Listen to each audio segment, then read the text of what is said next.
হরে কৃষ্ণ। নমস্কার, আমি অ্যাস্ট্রোলজার সুকান্ত মান্না। আপনি যদি মেষ রাশি অথবা মেষ লগ্নের হয়ে থাকেন তাহলে এই ভিডিও আপনার জন্য। আমরা প্রতিনিয়ত নিজেকে প্রতিষ্ঠিত করার জন্য অথবা একটি ক্ষেত্রে লক্ষ্যবস্তুকে স্থির করার জন্য প্রতিনিয়ত আমরা ছুটে বেড়াচ্ছি, এবং এই ছুটে বেড়ানোর লক্ষ্যে যে আমরা কোনো কিছু ক্ষেত্রে চাইছি সেটি অবশ্যই গ্রহ নির্ধারণ করছে কোন জিনিসের ক্ষেত্রে আপনার আসক্তি তৈরি হবে এবং কোন সময় সেই জিনিসটা আপনি লক্ষ্যবস্তুতে পৌঁছাতে পারবেন, সমস্ত কিছু নির্দেশ করছে জ্যোতিষশাস্ত্র অনুসারে এই 12টি ঘর। তাই মেষ রাশি অথবা মেষ লগ্নের যদি আপনি হয়ে থাকেন, আপনারা যারা ছন্দময় গতিতে চলছেন, মেষ রাশি হতে পারে, অন্য লগ্ন হতে পারে, বা মেষ লগ্ন হতে পারে, অন্য রাশি হতে পারে, কিছু অবশ্যই পরিবর্তন হবে। মেষ রাশির আপনারা ছন্দময় গতিতে যারা আছেন, এই ছন্দময় গতিতে কিছুটা বাধার সম্মুখীন হতে হচ্ছে, কারণ এই কালপুরুষের যে 12টি ছক মেষ রাশি থেকে মীন রাশি পর্যন্ত প্রত্যেকটা ঘরে এই যে 9টি গ্রহ অবস্থান করে থাকে, প্রত্যেকটা মাসে গ্রহের পরিবর্তন হয়। সেই পরিবর্তন অনুসারে জীবনের কিছু পরিবর্তন, কিছু পছন্দ, কিছু পাওয়া না পাওয়া সেগুলো কিন্তু নির্ভর করছে।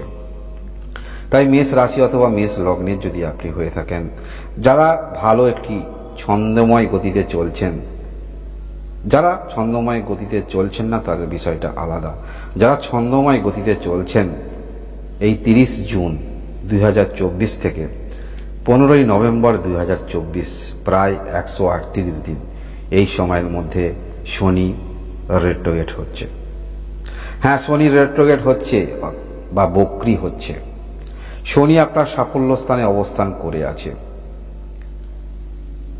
এবং আপনার দ্বাদশ স্থানে রাহু দীর্ঘদিন ধরে অবস্থান করে আছে। এমনিতেই আপনারা আর্থিক ব্যয়ে জর্জরিত আছেন। যাদের ইনকাম ভালো, কিছুটা অবশ্য ম্যানেজ করতে পারছেন, এবং যাদের ইনকাম ভালো, এই সময় কোনো ক্ষেত্রে হয়তো আপনারা বিনিয়োগ করে ফেলবেন। এখনো সময় আছে, 30শে জুন থেকে শুরু হবে। অর্থ কোনো কিছু ক্ষেত্রে বিনিয়োগ করে ফেলবেন, সেখানে হয়তো আর্থিক মুনাফা কিছুটা দেখতে পাবেন, কিন্তু সেটি যদি আপনি নিয়ে নেন সেখানে অবশ্যই কমবে। যাই হোক, বিষয়টি হলো এই 138 দিন শনি যে বক্রী থাকবে আপনার সাফল্য স্থানে, এবং এই সাফল্য স্থানে শনি যে বক্রী হচ্ছে তার কিছুটা ফল কিন্তু দশম ঘরেরও দেবে, এবং শনি এই দশম ঘরেরও অধিপতি। বক্রী গ্রহ, বিশেষ করে শনি গ্রহ, জ্যোতিষশাস্ত্র অনুসারে যে অভিজ্ঞতা আমরা জানি শনি গ্রহের বিষয়ে, সেই অভিজ্ঞতা অনুসারে এই যে বক্রী হচ্ছে, কিছুটা অবশ্যই আগে থেকে আপনাদের প্রিপারেশন নেওয়া প্রয়োজন, বা যেগুলো আপনি চেষ্টা রাখবেন সেইগুলো অবশ্যই 30 জুনের আগে চেষ্টা রাখবেন। বিশেষভাবে আপনারা যারা কর্ম পরিবর্তন করবেন ভাবছেন, আপনি যে কর্মক্ষেত্রের মধ্যে আছেন সেটি কোথাও কারোর ক্ষেত্রে কর্মরত থাকতে পারেন, সেখানে মনে হচ্ছে, বা আপনি নিজে কিছু করছেন, আপনার মনে হচ্ছে আপনার যেমন নলেজ আছে, যেমন অভিজ্ঞতা আছে, সেখান থেকে ভালো আপনার ইনকাম হচ্ছে না। আপনি কর্ম পরিবর্তন করবেন ভাবছেন, তাহলে 30 জুনের আগে করতে পারেন, কারণ এই যে সাফল্য স্থানে শনি রেট্রোগেট হচ্ছে, এবং শনি গ্রহকে, মঙ্গল গ্রহকে, এগুলো কিন্তু পাপগ্রহ হিসেবে ধরা হয়ে থাকে। তাই যে বক্রী হচ্ছে হবার ফলে এর কিন্তু নেগেটিভিটিটা একটু কিন্তু বাড়ছে, যার ফলে যারা কর্ম পরিবর্তন করবেন 30 জুনের আগে করবেন। তা না হলে আপনি যেটা ভেবে কর্ম পরিবর্তন করছেন, যেখানে আপনার ইনকাম বেশি হবে, হয়তো আপনি সেই কর্মে অনেকটা স্বাচ্ছন্দ্য বোধ করবেন, ততটা কিন্তু হবে না, কারণ শনি রেট্রোগেট হচ্ছে। এই সময়কালের মধ্যে আপনি যে অনুযায়ী কর্ম করেন, আপনি কিন্তু নামের সে ব্যাপ্তিটা পাবেন না, আপনি কাজের কদর পাবেন না।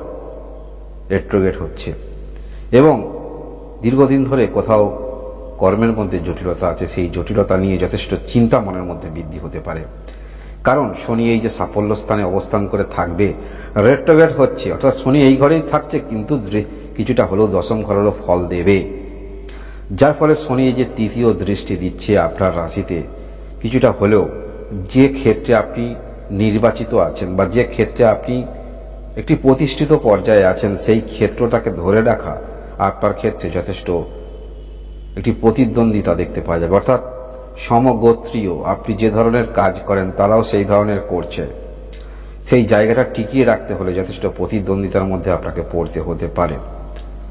মনের মধ্যে কিছুটা হলেও আপনার প্রফেশনাল নিয়ে নেগেটিভ চিন্তাভাবনা আসতে পারে। মন মানসিকতার উপর একটু পরিবর্তন থাকবে। বিশেষ করে সন্তান যাদের অবাধ্য, এই সময় আপনি তো লক্ষ্য রাখতে পারবেন আপনার সন্তান কিন্তু আপনার কথা শুনছে না। তাই সন্তান যদি অ্যাডাল্ট হয় অবশ্যই বুঝিয়ে বলার চেষ্টা রাখবেন। কারণ এই যে আমরা প্রত্যেক মাসে বা বিভিন্ন বিষয়ে জ্যোতিষশাস্ত্র বিষয়ে আলোচনা করছি, এই যে 9টি গ্রহ ইনক্লুডিং রাহু কেতু ছায়া গ্রহকে নিয়ে, এই যে 9টি গ্রহকে নিয়ে আলোচনা করছি, প্রত্যেকটা মাসে তো আর ভালো পজিশনে গ্রহ থাকছে না, কিছু না কিছু গ্রহ নেগেটিভ অবস্থানে থাকে। শনি এই যে সাফল্য স্থানে অবস্থান করেছিল, এখন রেট্রোগ্রেড হচ্ছে। পরবর্তীতে অবশ্যই নভেম্বর মাসের 15 তারিখের পরে শনি তখন আবার মার্গী হবে। তবে যখন আপনার প্রয়োজন সেই মুহূর্তে ততটা অনুসারে ফল আপনি পাবেন না। মরা গাছে জল দিয়ে লাভটা কি, পরে হলে হবেটা কি, এই কথাটা মনে রাখবেন। তাই এই যে শনি রেট্রোগ্রেড হওয়ার আগে আপনারা যে বিষয়গুলো গুরুত্বপূর্ণ সিদ্ধান্ত নিতে চাইছেন নিয়ে নেবেন। কাজের পরিপ্রেক্ষিতে গুরুত্বপূর্ণ সিদ্ধান্ত বা চেঞ্জ করা না করাটাই ভালো। যারা আপনারা পড়াশোনার মধ্যে আছেন, এই সময় পড়াশোনাটা ধৈর্য অবশ্য আসবে, যথেষ্ট সংঘর্ষ আপনাকে করতে হবে। ভালোবাসার সম্পর্ক খুব একটা কিন্তু ভালো অভিজ্ঞতার মধ্যে কিন্তু আপনারা আসছেন না। ভালোবাসার সম্পর্ক আপনাদের মধ্যে একটু মিসআন্ডারস্ট্যান্ডিং হবার সম্ভাবনা থাকছে। যারা সন্তান নেবেন ভাবছেন, সন্তান নিয়ে কিছুটা বিচলিত আপনি হতে পারেন, কিছুটা সমস্যা সৃষ্টি হতে পারে যাদের সন্তান হচ্ছে না। এবং শনি এই যে দৃষ্টি থাকছে অষ্টম স্থানে, অষ্টম স্থানের দৃষ্টি কিছুটা নেগেটিভ প্রভাবকে দূর করবে, যেহেতু দেবগুরু বৃহস্পতির দৃষ্টি থাকছে অষ্টম স্থানে। অন্যান্য গ্রহের যদি দৃষ্টি দেখা যায়, দ্বাদশ স্থান থেকে রাহুও দৃষ্টি রেখেছে, যার ফলে কোথাও কিছু কেনার ক্ষেত্রে জটিলতা আছে। অর্থ পূর্বে দিয়েছেন, ফেসে গিয়েছেন, সেই অর্থ তো আপনি পাবেন, কিন্তু পুরোপুরি অর্থ ফেরত পাবেন না। কিছু অর্থ সেই উদ্ধার করতে কিছু অর্থ ব্যয় হয়ে যাবে। আপনি যে কথাগুলো বলবেন সেই কথাটা অন্যরকম রিয়াক্ট হতে পারে, পুনরায় সেই কথায় আপনি ফিরে আসবেন, বা যেটি আপনি বলছেন পুনরায় সেই অপোজিট ব্যক্তিরা মেনে নেবে, কিন্তু ততক্ষণে কিছুটা হলেও আপনার নামের দুষ্প্রচার হতে পারে। যেহেতু শনি এই থাকছে দশম স্থানেরও, দশম ঘরেরও ফল দেবে, তাই আপনারা যারা বেকার আছেন কিছুটা হলেও চিন্তা মনের মধ্যে থাকবে। বিশেষ করে আপনারা যারা এডুকেটেড আছেন, কোনো একটি বিষয়ের উপর ফোকাস রেখে তারপরে শিক্ষামূলক কিছু আপনি নিয়েছেন, সেই বিষয়ে কর্ম না পেলে মনের মধ্যে একটি ভারাক্রান্ত হয়ে উঠবে। কর্ম নিয়ে সমস্যা যাদের আছে, সমস্যা একটু বৃদ্ধি পাওয়ার সম্ভাবনা থাকছে। বা যারা এমন কোনো কর্মক্ষেত্রের মধ্যে কাজ করেন, সেখানে হয়তো যে বেতন আপনাকে দিত তার থেকে এই সময় কমিয়ে দিচ্ছে, এইরকম চিন্তা আপনার দেখতে পাবেন। এবং যেটি উচ্চপদস্থ উচ্চ পোস্ট আপনার পাওয়ার কথা ছিল, কিন্তু আপনার নিচে কোনো ক্রমে সেই ব্যক্তি কিন্তু উপরে চলে যাচ্ছে। জ্যোতিষশাস্ত্র, স্থান, কাল, পরিবেশ, এই সময় কিছুটা হলো গ্রহের অবস্থান যেটি দেখা যাচ্ছে, যেহেতু শনি রেট্রোগ্রেড থাকছে না, দ্বাদশ স্থানে রাহু আছে, কিন্তু দ্বিতীয় স্থানে তো দেবগুরু বৃহস্পতি আছে। যে সময় এই যে শনি রেট্রোগ্রেড হবে, সেই সময় স্থানকাল পরিবেশ হয়তো ভালো, কিন্তু আপনার দিক থেকে ততটা সাই দিচ্ছে না। অর্থাৎ আপনার কুণ্ডলিতে গ্রহের যে অবস্থান, সেই অবস্থানে খুব একটা সুইটেবল পজিশনে নাই, যার ফলে কিছুটা টেনশন, চিন্তা বৃদ্ধি হওয়ার সম্ভাবনা থাকছে। শনি বক্রি হচ্ছে বা রেট্রোগ্রেড হচ্ছে। যাই হোক, গুরুত্বপূর্ণ যে কাজগুলো আপনারা 30 জুনের আগে করে রাখুন, সেটি কর্মের দিক থেকে, বিশেষ করে নতুন কোনো কর্ম শুরু করতে চাইছেন, অনলাইনে আসতে চাইছেন, কর্ম পরিবর্তন করতে চাইছেন, যেটুকু গুরুত্বপূর্ণ কোনো কাজ সেটি অবশ্যই 30 জুনের আগে করে রাখবেন। কারণ 138 দিন শনি কিন্তু এই রেট্রোগ্রেড থাকছে। অবশ্যই আপনারা শনির যে উপায়গুলো করতে পারেন, কিছুটা হলেও সেখান থেকে ফল, নেগেটিভ ফল কিন্তু কম পাবেন।